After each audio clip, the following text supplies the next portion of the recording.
Kemudian maknanya apa Pak? Kok Rasul mengatakan at-taqwa hahuna? Takwa itu di hati sini loh, di dalam dada. Itu maksudnya apa? Ini harus dipahami dengan benar. Kalau tidak dipahami dengan benar, kadang-kadang aneh Pak. Pemahaman salah kemudian dipakai dalam kehidupan kita sehari-hari. Padahal itu pemahaman yang salah. Sehingga bertentangan dengan dalil baik Quran maupun hadis yang lain. Maka pemahaman yang pertama dari sabda Nabi Muhammad SAW, at-taqwa hahuna, takwa itu di sini. Maksudnya apa? Satu, yang dimaksudkan dengan sabda Nabi takwa itu di dada, maksudnya di dalam hati. Itu adalah takwa itu sumbernya, asalnya, tempatnya itu di hati. Bagaimana? Bagaimana bukti keberadaan takwa dalam hati?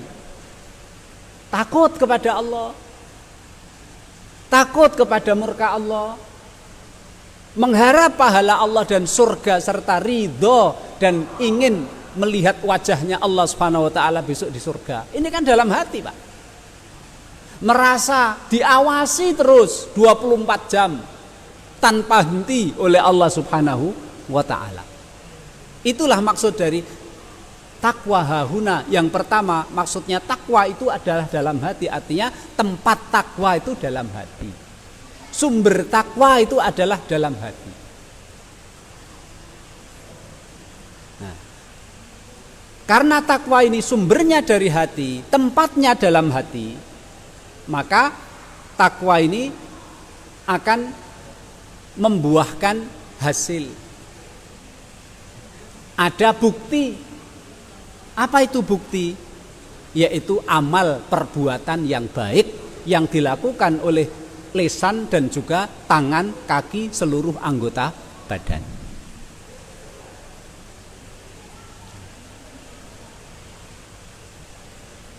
Inilah yang dimaksudkan dengan sabda Nabi Muhammad SAW yang diriwayatkan oleh Imam Bukhari dan Muslim dari sahabat Nu'man bin Bashir.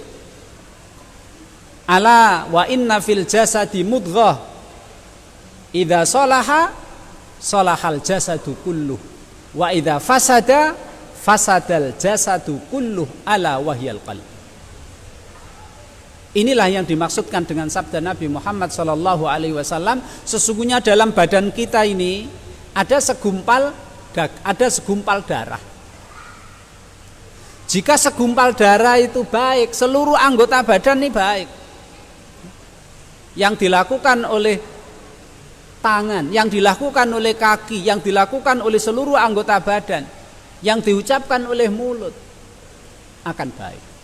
Tapi kalau segumpal darah ini rusak, maka perbuatan yang dilakukan oleh anggota badan ini rusak. Jadi maksudnya takwa itu di sini adalah sumbernya dalam hati, tempatnya dalam hati, yaitu rasa takut kepada Allah, mengharap pahala surga, ridho, melihat wajah Allah Subhanahu wa taala, merasa diawasi. Ini kan tempatnya di sini. Dan itu akan ada hasilnya, buah yang keluar dari perasaan takwa itu, yaitu amal perbuatan yang baik. Maka salah Pak ya, ketika ada saudara kita itu nyun sewu ini ibu-ibu nggak pakai kerudung, terus diingatkan temannya, Pak, Mbak Yu, kok tumben nggak pakai kerudung keluar rumah? Jawabannya apa, Pak? Nggak apa-apa toh Mbak Yu, yang penting kan hatinya. Takwa itu kan dalam hati. Yang penting hati saya takwa. Ini kan salah, Pak. Salah. Ucapannya betul, tapi dipahami dengan cara yang salah. Atau enggak sempurna itu pemahaman seperti itu. Memang benar takwa itu dalam hati. Rasul mengatakan at-taqwa hahuna, takwa dalam hati. Tapi kan itu sumbernya.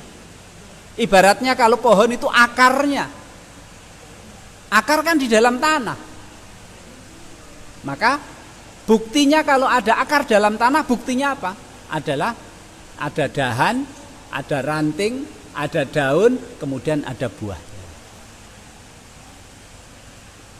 Jadi takwa yang ada dalam hati ini harus dibuktikan dengan anggota badan, yaitu ucapan dan juga perbuatan. Kemudian pemahaman yang kedua, Pak, dari sabda Nabi Muhammad SAW, at-taqwa hahuna, takwa itu adalah di dalam hati. Maksudnya apa, Pak? Bahwa takwa itu tidak cukup dengan amalan anggota badan saja. Kalau yang pertama tadi kan intinya takwa itu tidak cukup dengan dalam hati saja, harus dimunculkan dengan anggota badan, amal perbuatan. Berarti pemahaman yang kedua dari sabda Nabi Muhammad itu adalah takwa ini tidak cukup hanya dengan amalan anggota badan kita, nggak cukup. Maka sholat, ruku, sujud, takbir nggak cukup, Pak. Itu belum dianggap takwa kalau hatinya nggak takwa. Itu kan, Pak. Contoh saudara kita sakit, kita jenguk, kita bantu, tapi hati kita nggak sayang sama dia, belum takwa.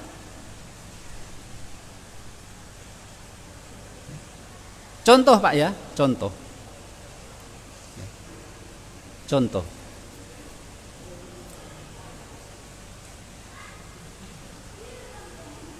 Allah Subhanahu wa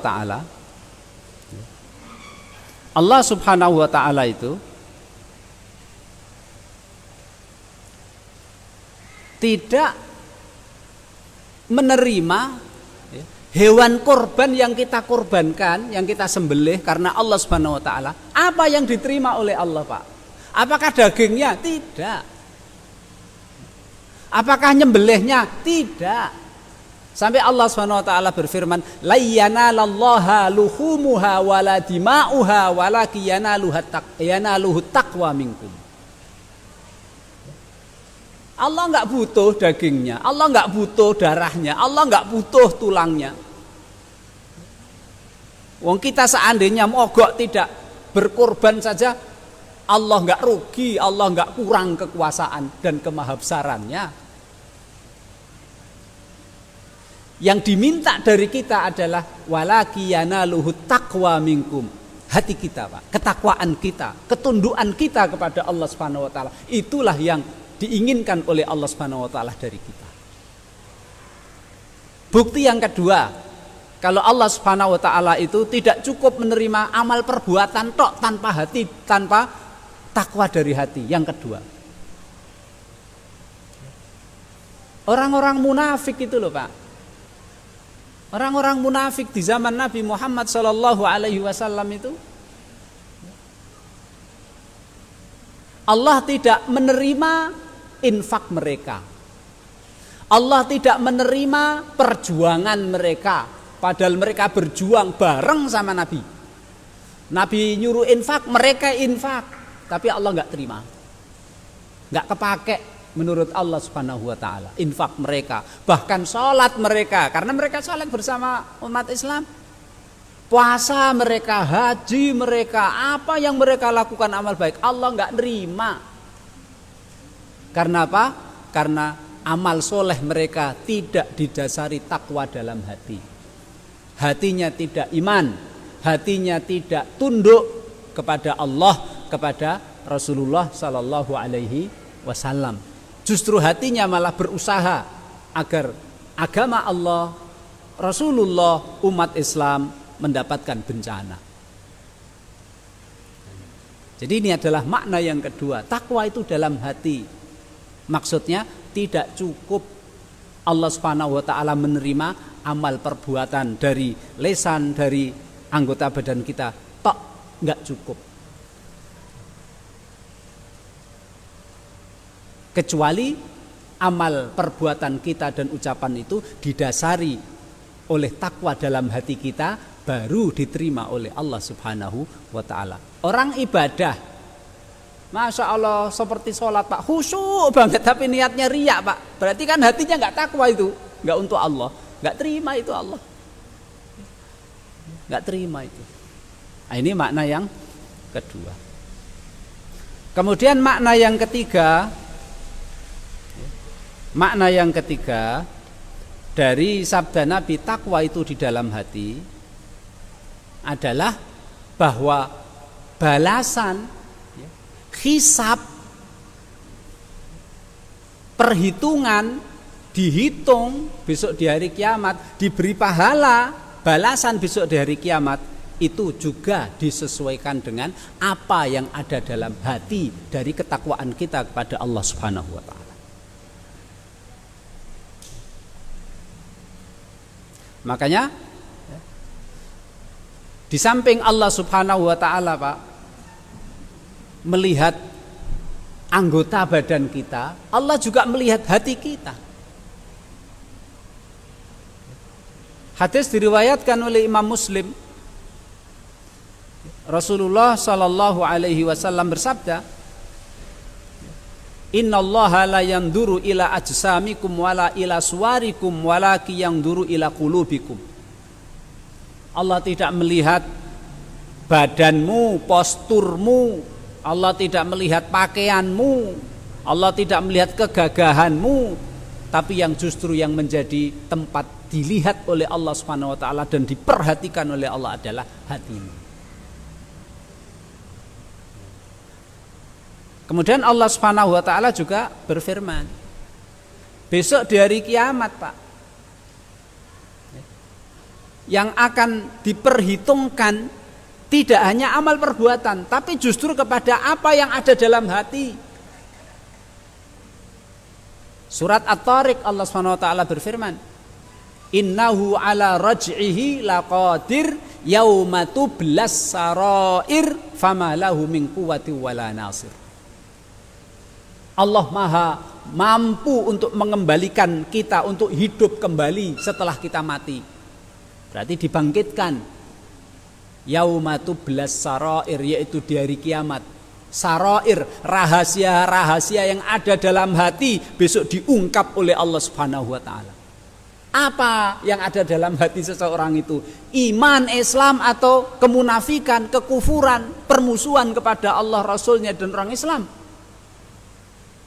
Kalau hatinya didapat penuh dengan ketakwaan kepada Allah, kebahagiaan menantinya. Tapi kalau yang disembunyikan di dalam hati itu adalah memusuhi Allah, Rasul, agamanya, umat Islam, kesengsaraan yang dia akan dapat. Surat Al-Adiyat yang kita sering baca, kita sering dengar imam baca, ustadz-ustadz kita baca. Afala ya'lamu idza bu'sira ma fil qubur wa hussila ma fis sudur inna rabbahum bihim yauma idzil khabir. Tidakkah manusia menyadari besok mereka akan dikeluarkan dari kubur, wa hussila ma fis sudur, akan ditampakkan apa yang tersembunyi dalam hati. Kalau yang tersembunyi baik, maka dia pahalanya akan baik.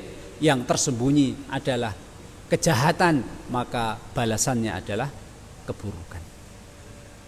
Jadi gitu, Pak, ya. Sabda Nabi at-taqwa hahuna, takwa itu di sini itu ada 3 makna tadi. Saya ulangi secara singkat. Makna yang pertama tadi adalah hati itu tempat takwa dan harus ada buahnya, yaitu amal perbuatan yang baik. Kemudian makna yang kedua tadi, takwa itu tidak cukup dengan amalan lisan dan anggota badan, tidak cukup. Harus didasari dengan ketakwaan dalam hati. Ini makna yang kedua. Kemudian makna yang ketiga adalah hisab besok dan diberi balasan baik atau jelek besok di hari kiamat, itu ditentukan dengan apa yang ada dalam hati.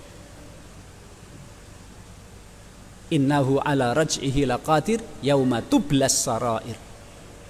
Afala ya'lamu idza bu'sira ma fil qubur wa hussila ma fis sudur inna rabb